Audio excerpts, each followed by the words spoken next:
अस्सलाम वालेकुम, कैसे हैं आप सब। आई होप कि आप सब लोग ठीक ठाक होंगे और वेलकम है आप सबका आपके अपने YouTube channel my own garden पे।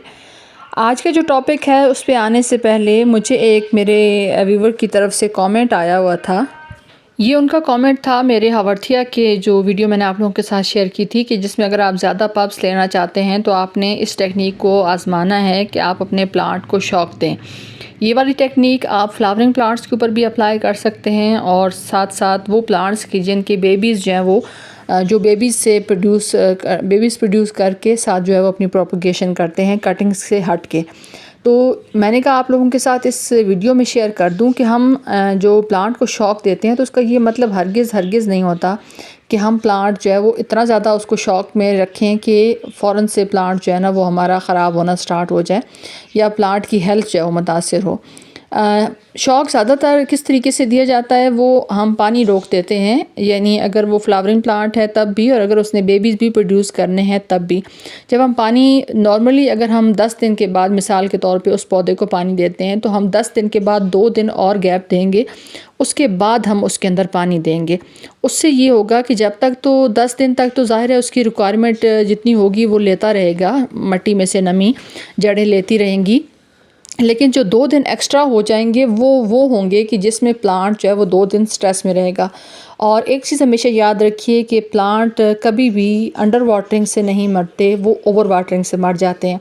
अगर खुदा न खास्ता आप किसी भी प्लांट को पानी देना भूल जाते हैं किसी भी वजह से, तो अगर आप 2 दिन 3 दिन देना भूल जाते हैं, 2-3 दिन के बाद भी उसकी जड़ों में इतनी नमी बरकरार रहती है कि वो 2-3 दिन उसमें गुजारा कर लेता है। उसके बाद अगर आपको याद आता है कि मैंने इस पौधे को पानी नहीं दिया था तो वो थोड़ा सा शौक में रहता है, लेकिन ये है कि वो 12 से 14 घंटे के अंदर वो दोबारा से रिकवर हो जाता है। और अगर उसके साइड से इस तरह से न्यू शूट्स या न्यू ग्रोथ होती हैं, अगर वो टोटली ऊपर से ड्राई हो गया, जैसे मैं मैक्सिकन पेटूनिया की जो ड्वार्फ वैरायटी है उसकी मिसाल दूं, तो उसमें यह है कि वो अगर टोटली ऊपर से ख़त्म हो गया है तो अगर आप उसको पानी देंगे, उसकी मिट्टी नम रहेगी, जड़ों को पानी मिलेगा, नमी दोबारा से वापस आएगी, तो उसकी न्यू जो ग्रोथ है वो जड़ों के साथ से नई जो शूट्स हैं वो निकलना स्टार्ट हो जाएंगी।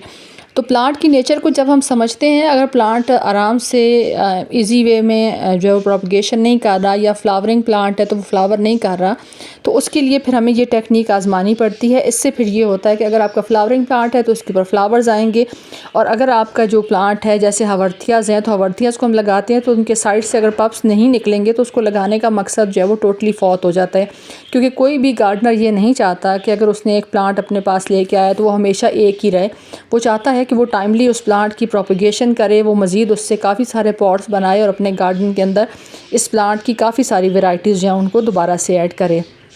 आई होप कि जो मैं समझाना चाह रही थी अपने उन व्यूवर को, उनको ये चीज़ समझ आ गई होगी। आप भी इस टेक्निक को अमल करेंगे तो आपके जो प्लांट्स हैं वो हमेशा अच्छे से ग्रो होंगे, उनकी प्रोपगेशन भी होगी, उनके साइड से पप्स भी निकलेंगे, और ना सिर्फ पप्स निकलेंगे, अगर वो फ्लावरिंग प्लांट है तो उसके ऊपर फ्लावरिंग भी होगी, जो कि मैं आपको कलांचू की वीडियो के अंदर दिखा चुकी हूँ। तो अब आते हैं अपने टॉपिक के ऊपर। तो आई होप कि उनके सवाल का जवाब उनको मिल गया होगा। और अभी जो मैं आप लोगों के साथ शेयर कर रही हूँ, ये खूबसूरत से फ्रीशिया मेरे गार्डन के अंदर ब्लूम कर रहे हैं। इनके जो बल्ब्स थे वो मैंने आप लोगों के साथ शेयर भी किए थे, काफ़ी सारे अल्हम्दुलिल्लाह सेल भी हुए थे।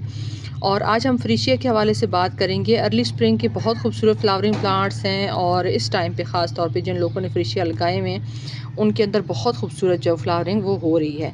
तो फ्रीशिया को आप बल्ब से सितंबर, अक्टूबर, नवंबर में लगा सकते हैं। आइडियल टाइम इसका ये है कि अक्टूबर एंड और नवंबर स्टार्ट में आप इनको लगा दें। बल्ब से ग्रो होने वाले प्लांट्स हैं और इस टाइम पे इनके ऊपर जो है वो फ्लावरिंग बर्ड्स जो है वो आ जाती हैं।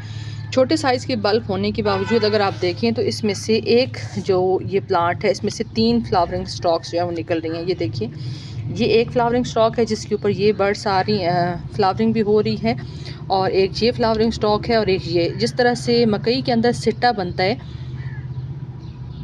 सेम उसी तरीके से इसकी फ्लावरिंग स्टॉक निकलती है। और आप देखिए कि छोटा सा बल्ब होता है इसका। मैंने आप लोगों के साथ इसके बल्ब सेल के लिए भी शेयर किए थे।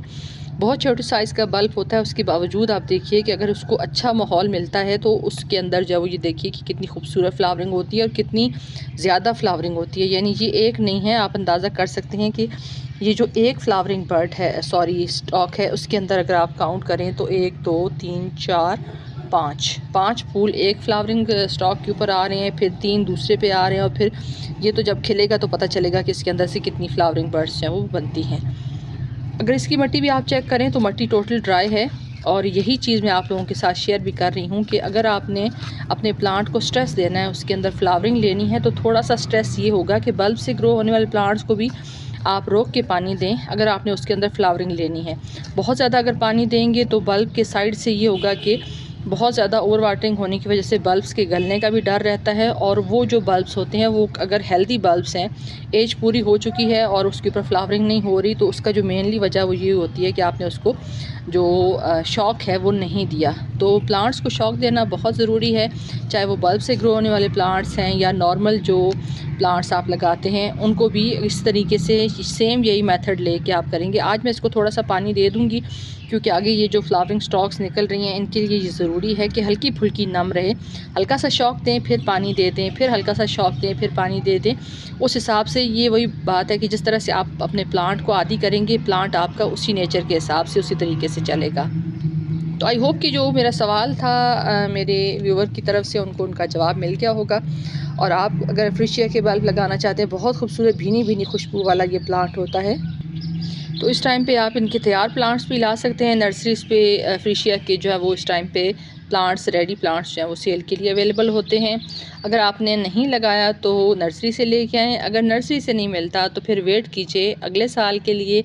और जैसे ही आपका जो टाइम है वो स्टार्ट होगा सितंबर अक्टूबर का, तो आप ऑनलाइन भी इनके बल्ब्स को परचेज़ करके इन खूबसूरत फ्लावरिंग प्लांट्स को अपने गार्डन के अंदर ऐड कर सकते हैं। तो अगर आज की शेयरिंग आपको मेरी अच्छी लगे, ये खूबसूरत प्लांट अच्छा लगे, तो वीडियो को लाइक और चैनल को सब्सक्राइब करते हुए जाएँ। आप सबकी वीडियो देखने का बहुत बहुत शुक्रिया। अपना ढेर सारा ख्याल रखिएगा, मुझे दुआ में याद रखिएगा। अल्लाह हाफ़िज़।